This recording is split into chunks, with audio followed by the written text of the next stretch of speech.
बिस्मिल्लाहिर्रहमानिर्रहीम। अस्सलाम वालेकुम। आप देख रहे हैं अलिफ न्यूज़ और मैं हूं आपके साथ माजिद अली। शामिल करते हैं आज की हेडलाइंस।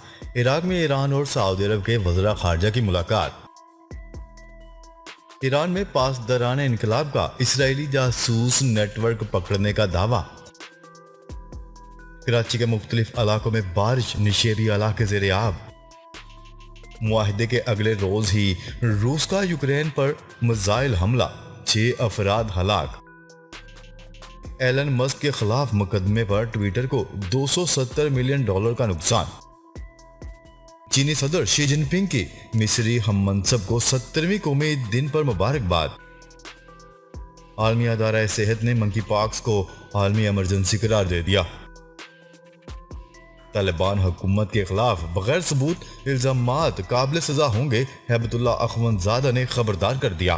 पाकिस्तान और दुनिया भर की खबरों से बाखबर रहने के लिए अलिफ न्यूज़ को सब्सक्राइब कर लें और बेल आइकन को क्लिक करना ना भूलिएगा। नाजरीन, अपनी आरा का इजहार कमेंट सेक्शन में लाजमी कीजिएगा। हेडलाइंस हमने जानी, अब बढ़ते हैं खबरों की तफसीलात की तरफ। इराक के वज़ीर ख़ारजा ने कहा है कि सऊदी वलीअहद की दरख्वास्त पर बगदाद में ईरान और सऊदी अरब के वज़रा ख़ारजा की बराह रास्त मुलाकात होगी।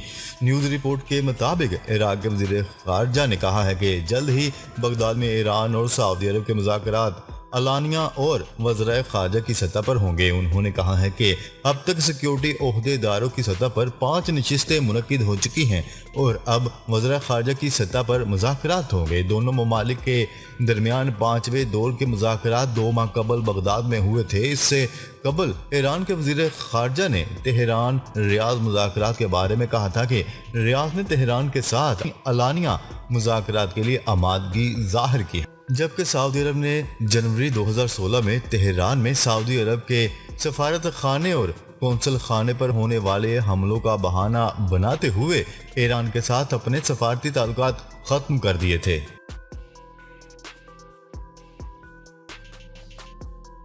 खबर के अगले हिस्से में बात करते हैं।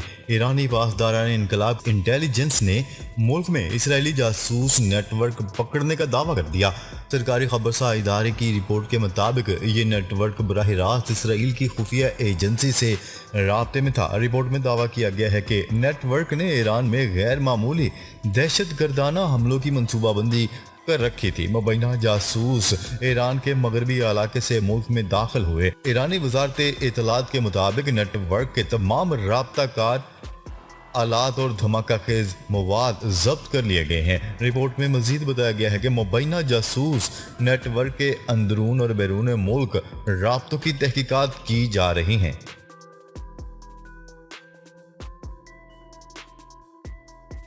खबर के अगले हिस्से में बात करते हैं। कराची के मुख्तलिफ इलाकों में रात गए से बारिश का सिलसिला जारी है, जिसके बायस निशेबी इलाके ज़ेरे आब आ गए।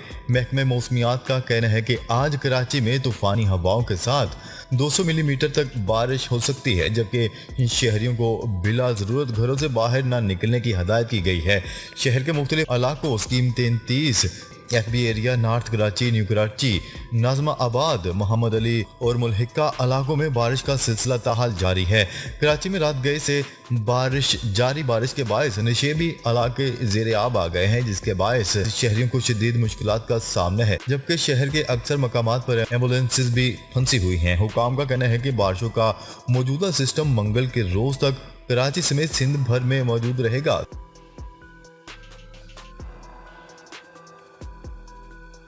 खबर के अगले हिस्से में बात करते हैं।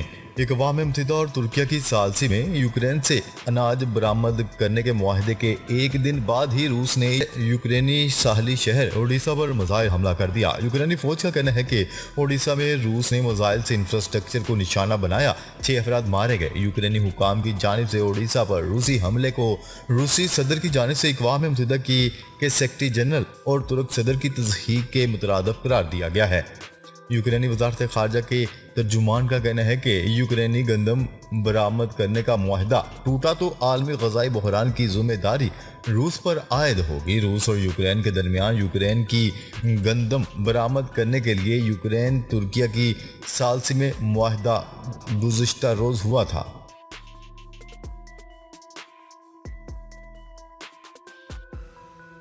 خبر کے اگلے حصے میں بات کرتے ہیں ایلن مسک کے خلاف مقدمے پر ٹویٹر کو $207 ملین کا نقصان۔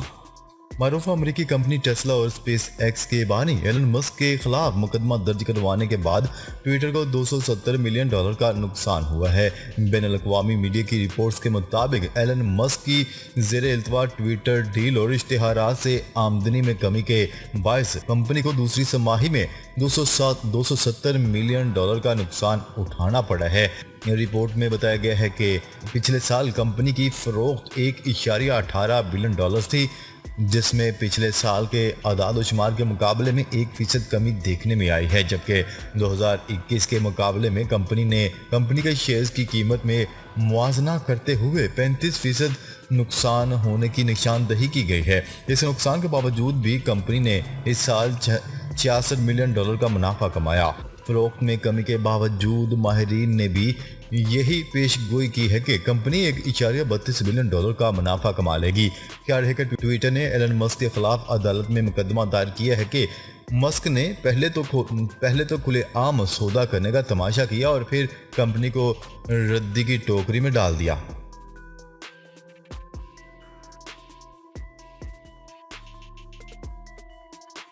خبر کے اگلے حصے میں بات کرتے ہیں چین کے صدر شی جن پنگ نے اپنے مصری ہم منصب عبدالفاتح السی کو مصر کے 70ویں قومی دن پر مبارکباد کا پیغام بھیجا ہے۔ ہفتے کو اپنے پیغام میں شی جن پنگ نے کہا ہے کہ حالیہ برسوں میں مصر ثابت قدمی سے آزادی کی راہ پر گامزن ہوا، قومی ترقی میں بھرپور پیش رفت کی اور علاقائی اور عالمی امور میں اہم کردار ادا کیا۔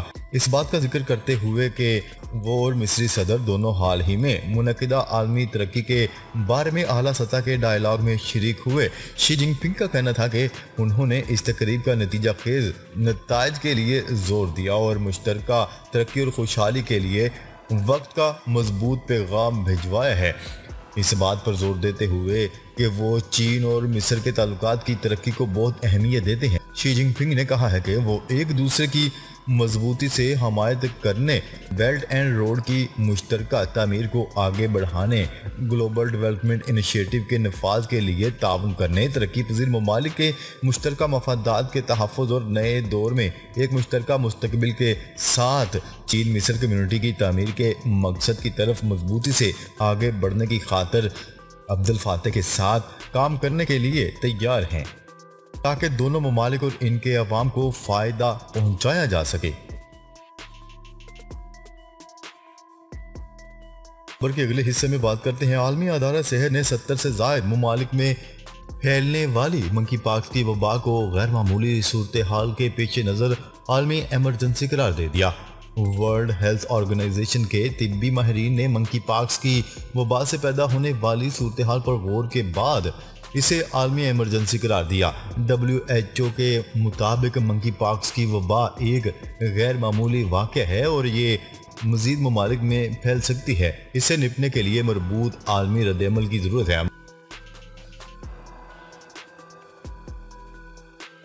خبر کے اگلے حصے میں بات کرتے ہیں افغان طالبان کے سپریم لیڈر آیت اللہ اخوند زادہ کی جاری نئی ہدایات کے مطابق عوام سے کہا گیا ہے کہ طالبان حکومت کے اہلکاروں اور عہدیداروں کے خلاف غیر ضروری الزامات سے گریز کریں، ورنہ وہ سزا کے مستحق ہوں گے۔ افغانستان میں حکمران طالبان نے نیا فرمان جاری کیا ہے جس میں بتایا گیا ہے کہ ایسے افراد قابل سزا ہوں گے جو افغان علماء اور سرکاری ملازمین کے خلاف کسی ثبوت کے بغیر الزام عائد کرتے ہیں، خواہ یہ اشاروں کے ذریعے ہو یا الفاظ کے ذریعے یا کسی اور دوسری شکل میں ہو۔ طالبان کے ترجمان ذبیح اللہ مجاہد نے اپنے سپریم لیڈر ملا ہیبت اللہ اخوند زادہ کی ہدایت پر مشتمل ایک بیان جاری کیا ہے۔ بیان میں کہا گیا ہے کہ تمام شہری اور میڈیا تنظیموں کی شرعی ذمہ داری ہے کہ وہ اس حکم نامے پر فوری طور پر عمل کریں۔ عوام کو ہدایات دی گئی ہے کہ وہ طالبان حکومت کے اہلکاروں اور عہدیداروں کے خلاف غیر ضروری الزامات کا سلسلہ بند کریں۔ ناظرین، اب تک کے لیے اتنا ہی۔ مزید خبریں لے کر بہت جلد آپ کی خدمت میں حاضر ہوں گے، تب تک کے لیے اپنا خیال رکھیے گا۔ اللہ نگہبان۔